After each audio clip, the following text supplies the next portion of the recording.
আসসালামু আলাইকুম প্রিয় দর্শক, কেমন আছেন সবাই? আশা করছি সবাই ভালো আছেন। সবাইকে রামাদান মোবারক। তো আজ যে দুটি শব্দ আপনাদের ক্লিয়ার করে দেব আপনাদের সামনে, সেলামত ও শুভ। আসলে এই সেলামত ও শুভ কেন বলছি, আমরা কথা বলার মাঝে, আমরা কথা বলতে বলতে কথার মাঝে যেমন বলে না যে আমি করতাম এবং করব, এটা সেই এবং। তো এবং এবং শুভ, যে তোমার পথ চলা শুভ হোক, তোমার কাজে শুভ হোক, শুভ দিনে দেরি নাই, শুভ কাজে দেরি নাই। এই যে শুভ এবং, এই কথা বলার মাঝখানে যেই কথাগুলো বলা লাগে, এই কথাগুলো কিভাবে বলবেন অনেকেই জানেন না, তাই কথা বলতে দ্বিধা করেন। তো দেখুন, সেলামাত, প্রথমেই বলি সেলামাত, সেলামাত মানে শুভ। তো এই শুভ সেলামাত দিয়ে যদি আপনাদের কয়েকটা বাক্য তৈরি করে দিই, ছোট ছোট বাক্যে, খুব গুরুত্বপূর্ণ, মন দিয়ে জানার চেষ্টা করুন, একটু শুরু থেকে শেষ পর্যন্ত দেখুন। কাল আমার শুভ জন্মদিন, আপনি যদি কাউকে বলেন যে কাল আমার শুভ জন্মদিন, এসোক সেলামাত হারি জাডি ছায়া, এসোক সেলামাত হারি জাডি ছায়া, কাল আমার শুভ জন্মদিন। তো দেখুন, এসোক মানে কাল বা আগামীকাল, সেলামাত, সেলামাত মানে শুভ, হারি জাডি মানে জন্মদিন, ছায়া মানে আমার। তো এসোক সেলামাত হারি জাডি ছায়া, আগামীকাল আমার শুভ জন্মদিন। শুভ কাজে দেরি নাই, দেখুন শুভ কাজে দেরি নাই, তা লাম্বাত সেলামাত ডিকেরজা, তা লাম্বাত সেলামাত ডিকেরজা, শুভ কাজে দেরি নাই। যদি এটা বলতে চান জোশ, তা সেলামাত তা লাম্বাত সেলামাত ডিকেরজা, শুভ কাজে দেরি নাই, তা মানে না, লাম্বাত মানে দেরি, সেলামাত মানে শুভ, ডিকেরজা মানে কাজে। তো তা লাম্বাত সেলামাত ডিকেরজা, শুভ কাজে দেরি নাই। আশা করছি বুঝতে পারছেন, প্রত্যেকটা শব্দের অর্থ সহ আপনারা প্রত্যেকটা বাক্য শিখে নিতে পারবেন। শুধু একটু ধৈর্য দরকার, ধৈর্য যদি না থাকে তাহলে আপনারা কিছু শিখতে পারবেন।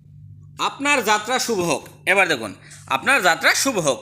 কেউ কোনো জায়গায় গেলে বা এক জায়গায় থেকে অন্য জায়গায় চলে যাচ্ছে, তা আপনি তাকে দোয়া করেন না, যে আমরা বলি যে আপনার যাত্রাটা শুভ হোক, আপনার যাওয়াটা শুভ হোক। সেলামাত জাডি জালান আওয়াক, সেলামাত জাডি জালান আওয়াক, আপনার যাত্রা শুভ হোক। সেলামাত মানে শুভ, জাডি মানে হওয়া, জালান মানে ওই যে যাত্রা বা চলে যাওয়া, এরকমটাকে বোঝায় জালান। জালান মানে কিন্তু রাস্তা, কিন্তু কোনো জায়গায় যাত্রা করাকেও জালান বলে। আওয়াক মানে আপনার। তো সেলামাত জাডি জালান আওয়াক, আপনার যাত্রা শুভ হোক। আশা করছি বুঝতে পারছেন, একটু ধৈর্য ধরুন, আরও অনেক গুরুত্বপূর্ণ কথাগুলো শিখতে পারবেন। ডান, এবার দেখুন, ডান, ডান বলতে বোঝায় এবং, ডান মানে এবং। দেখবেন কোনো কোনো কথা, অনেক কথা বলার ক্ষেত্রে এই এবং শব্দটা চলে আসে, সেটা না বলতে পারার কারণে, না জানার কারণে কথাগুলো বলার সময় মনে হয় যেন দ্বিধাদ্বন্দ্ব, মানে আটকে যায়।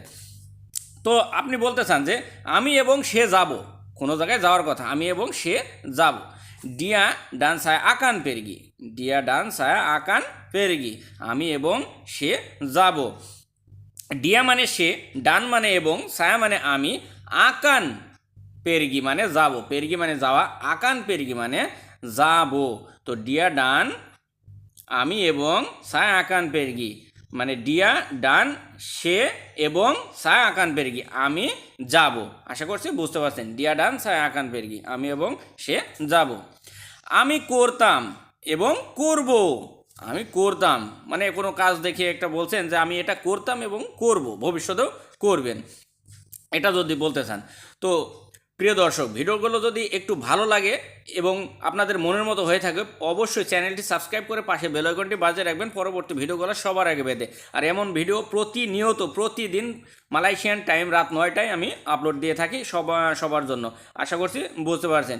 আর আপনাদের মূল্যবান মতামতটি কমেন্ট বক্সে জানিয়ে যাবেন, কারণ আপনাদের একটা লাইক কমেন্ট পেলে আমার সামনে আরও ভালো ভিডিও বানানোর অনুপ্রেরণা যোগায়। একটা শেয়ার করতে বলবেন না, কারণ আপনাদের একটা শেয়ারের কারণে হাজার হাজার নতুন প্রবাসী ভাইদের অনেক বড় উপকার হবে। তো চলুন শিখতে থাকুন। আমি করতাম এবং করব, সায়া পেরনা বুয়াত ডান আকান বুয়াত, সায়া পেরনা বুয়াত ডান আকান বুয়াত, মানে আমি করতাম এবং করব। দেখুন এই কথাটা যদি না জানেন কইতেই পারবেন না। সায়া মানে আমি, পেরনা মানে অতীতে করতেন, পেরনা মানে অতীতে কোনো কিছু যেটা করতেন, বলতেন আর করেন না, বলতেন আর বলেন না, মানে সেটা করতেন আবার করবেন, এরকম। তো সায়া পেরনা বোয়াত আমি করতাম, ডান মানে এবং, আকান বোয়াত মানে করব। তো সায়া পেরনা বোয়াত ডান আকান বোয়াত, আমি করতাম এবং করব। দেখুন কথাটা এবং, এই কথাটা কতটা গুরুত্ব। তারপরে দেখুন, ভালো এবং খারাপ সবখানে আছে, যদি কাউকে বলতে চান এটা, যে ভালো এবং খারাপ সবখানে আছে। আডা সেমোয়া তেমপাত বাইক ডান জাহাত, আডা semua tempat baik dan jahat মানে ভালো এবং খারাপ সবখানে আছে, সবখানে বা সব জায়গায়। তো আডা মানে আছে বা থাকা, সেমোয়া মানে সব, টেম্পাত মানে জায়গা। তো আডা সেমোয়া টেম্পাত সব জায়গায়, বাইক ডান বা জাহাজ মানে বাইক মানে ভালো, ডান মানে এবং জাহাজ মানে খারাপ। তো বাইক ডান জাহাজ ভালো এবং খারাপ। তো আডা সেমোয়া টেম্পাত বাইক ডান জাহাজ সব জায়গায় ভালো এবং খারাপ আছে। আশা করছি ভিডিওটা সুন্দরভাবে বুঝতে পারছেন। তো ভালো থাকবেন, সুস্থ থাকবেন, দোয়া করবেন আমার জন্য। আজ এ পর্যন্তই। সবাইকে রামাদান মোবারক এবং রমজানের রোজাগুলো সবাই রাখার চেষ্টা করুন, 5 ওয়াক্ত নামাজ পড়বেন। ধন্যবাদ সকলকে। আজ এ পর্যন্তই। আল্লাহ হাফিজ।